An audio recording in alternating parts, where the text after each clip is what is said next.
All over Eastern and Southeast Asia, you have various different ferment traditions. It's understood that Chinese monks brought the process over to Japan.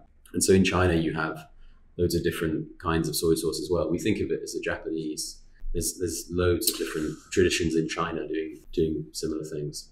And South and North Korea, they also have their own particular way of making it. I'm not Japanese, so as you can see. And so I'm not trying to create a traditional Japanese miso because how could I? It's not really my place to do that. So I'm trying to do something different. This is Jonathan Hope, a former Ottolenghi chef and the CEO of Kultured, a brand new direct-to-consumer miso paste brand. The magical paste, which has long been a cupboard staple in Asia, is slowly building popularity in the UK, and Jonathan is hoping to take advantage of that newfound popularity. Jonathan is one part businessman, but I would also describe him as an artist, as he spent the last year refining weird and wonderful creations by training the miso process on non-traditional ingredients. I was excited to understand more about miso, and I started by asking Jonathan what miso actually is. There's various different kinds of miso, but more often than not, when you think of it, you're thinking of umami, or this rounded, savory flavor. And that is delivered via amino acids being the building blocks of proteins. The one that we all know is glutamate, so we know it from monosodium glutamate. That makes things delicious because it tastes like the thing that we build our cells out of. But regardless, the glutamate that they've synthesized there is the same thing that you're producing when you make miso. You're just doing it naturally. When you're making miso, you're creating, or you're breaking apart proteins into all of its constituent bits, which are all different amino acids, the brothers and sisters of glutamate. It's the organic cousin of MSG. You could say that. In a kind of paste. And so if somebody asked me what do I do with my miso, I would say if you use salt on something, you can use miso. Where does it come from? The main ingredient of miso is koji. Koji. And koji can mean the spore, but it can also mean rice or barley that has been inoculated with that mold spore. The use of koji is we are creating enzymes to digest whatever we want to make our miso out of. So you have sweet miso and you have red miso, and so one is made of carbohydrate and one is made of protein. And any carbohydrate or protein? Yeah, you could miso a leg of lamb or a hot dog. This is Served With podcast, and you're listening to the former Ottolenghi chef Jonathan Hope explain about his direct-to-consumer miso business, Kultured. But I was done with talk. It was time to actually try the miso and see if I could identify which one's the Haribo. I make miso with like organic, local British ingredients. So all the koji I make, is grown on pearl barley. Yeah. Because we grow that in this country. And I do it mostly with heritage British peas and beans. Oh, this is good actually. This is made with waste sourdough bread. Okay. So I have a bakery nearby me. Is that the best one? Which is the best? It's not about best. How would you describe this smell then? I don't know. It's quite sweet.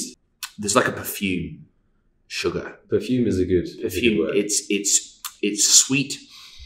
I'm going to say there's a kind of the word that's arrived in my head is funk. There's a kind of funk to it. Especially if you're fermenting something like Haribo, there's a lot of sugar in there, and so you'll have wild yeasts that are just present in the air, and they will, if they're given the chance, they will turn those sugars into alcohol. But yeah, on its own, it's very, so tasting as we are at the moment is like hand grenades. Okay, so this is going to be strong flavours. These are going to be very strong flavours. So I would start. Which should I start with then? Which is the subtlest flavour? So this is sourdough. This is amazing. So this is yeah, waste sourdough bread. It's a little bit. It smells a little bit like malt loaf. It's funkier than saurine, and actually it doesn't taste like saurine. It's way saltier and more kind of bacony. There's a wave of sugar and salt basically that kind of one slightly slower than the other. I think kind of rolls up your. So this is the other relatively serious one. This is Carlin Fox. And these two are, and so sorry, that one was sourdough. That's actually very good. This is Carlin Fox pea. It's a yellow pea. It's a British pea. Okay. I like that. So it's quite nutty, isn't it? Yeah. I use the word butter a lot, but it's quite buttery. It's like a cheese. That tastes like cheese. Right, which one next? This one. This is so now we're on the R&D shelf, right? We've moved on from the refined products. And this is what? You tell me. It's very sweet. It was once a sweet thing. It's like dessert territory, right? So this is the Haribo. This is the Haribo. Yeah. Do you get the artificial, like the cola flavour? It's interesting how the unmistakable, that like strange cola-ness just doesn't die. Smells of red. Is that? Yeah, you're on the right track. I'm going to say it's pepperoni. Close. It's a pizza. Yeah. Okay. Without pepperoni. Okay. But the pepperoni-ness comes because there are inevitably proteins in the pearl barley that will have transformed into amino acids. And that's why we think pepperoni is delicious. I'm quite pleased with my guess. I feel like I kind of got it. I said pepperoni and the answer was pizza, even if it was. They both begin with B. It was not a pepperoni pizza. Okay. You take so much. I have no idea. Do you get? I get blue cheese when I taste this one. You know what I was going to say? I was going to say a bacon sandwich. It's close. It's a Happy Meal. So it's a burger and a portion of fries. And so the reason you've got almost like this blue cheesy note is because when you ferment fats, I was saying you can make a miso from any carbohydrate or protein, but when you ferment a fat, the fat will break down into fatty acids. And in a small quantity, that's pleasant. That's like any cheese, you smell it and you get that musky dairy smell. But if you if you had a scale and you just gradually ramped up the fatty acids, after a certain point, you get over a threshold where it will begin to smell like vomit. This is Served With Podcast, and you're listening to Jonathan Hope, the CEO of Kultured. Now, I was curious to find out how far Jonathan had gotten finding buyers and prosecuting his new business. So, okay, cool. So that's miso. Let's talk about the business a little bit. It started as a bar. It's like an experiment with a friend. We did a pop-up bar where we paired fermented soft drinks with alcohol, with gin and vodka and whiskey. So we were making kombucha and water kefir, and we had like a menu of different fermented things. And we did that for 6 months. Could not find a way to make any money. But yeah, so we did that, which was a learning experience. I then went back to work in restaurants. A friend of mine was opening Ottolenghi's new restaurant, new at the time restaurant. So I went and worked there for another year and a half before trying to start Kultured again, but as making miso. How does the kind of commercial side of the business work? It's mostly restaurants who are buying it. Mm-hmm. I'm selling it in kilo backpack bags. What I'm figuring out this year is whether I focus entirely on restaurants or if I want to go down the direct-to-consumer route. Because there's a big difference to making... Because you've also got it, the big problem you've got is that you've got to wait a year for each of the things to refine. Right? In terms of, as a startups, we change, or used to change every 3 months, especially when we're at your stage.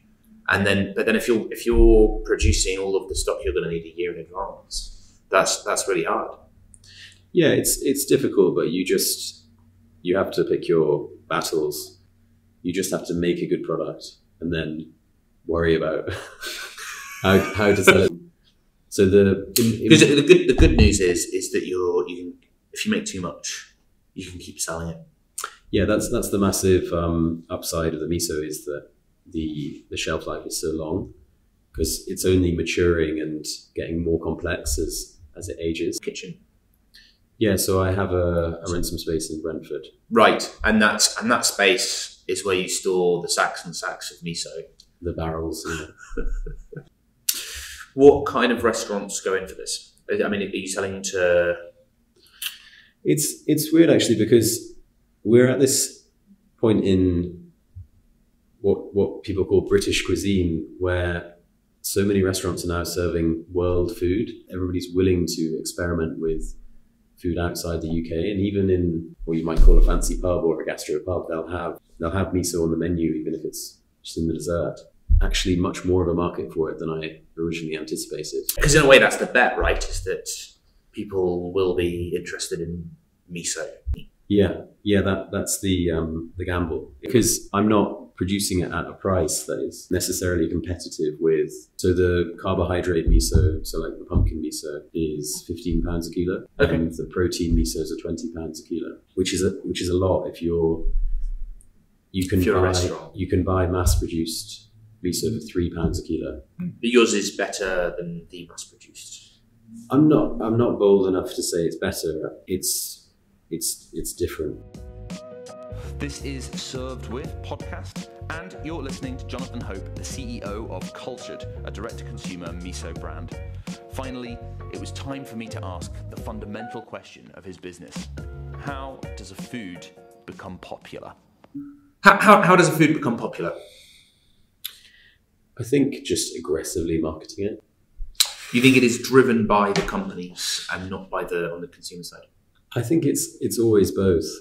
When I say aggressively marketing it in jest, but I think people buy into feelings, but my intention for the next week is my first week where I'm full time on miso. Yep. And I'm gonna make 4 TikToks a day.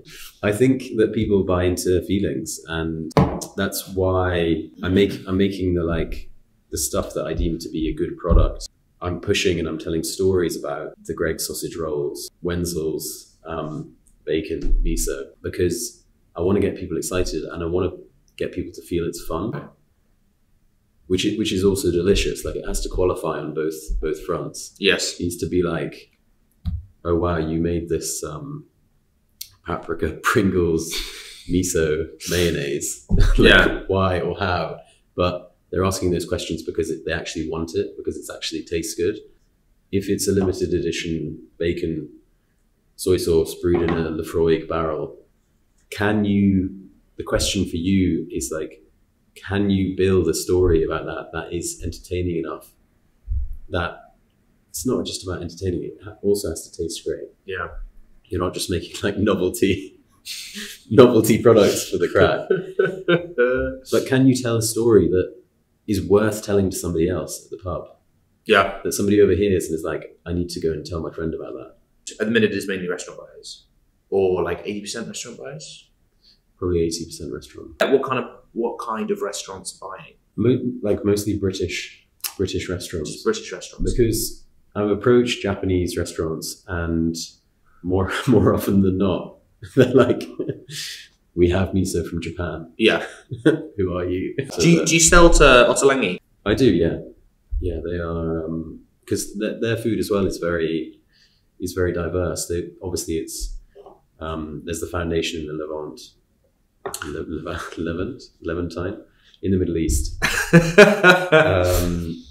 But they, like, if you go to Rovi or Nopi or one of the delis, it's not just Middle Eastern cuisine. It's like they take influence from everywhere because they're just fans of flavour.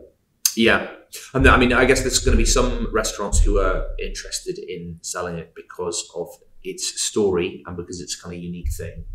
And there's going to be, but then it also actually has to just stand up on the taste alone, where there's restaurants who are going to be like, we're not going to tell your story, we're just using it because it is actually the best ingredient.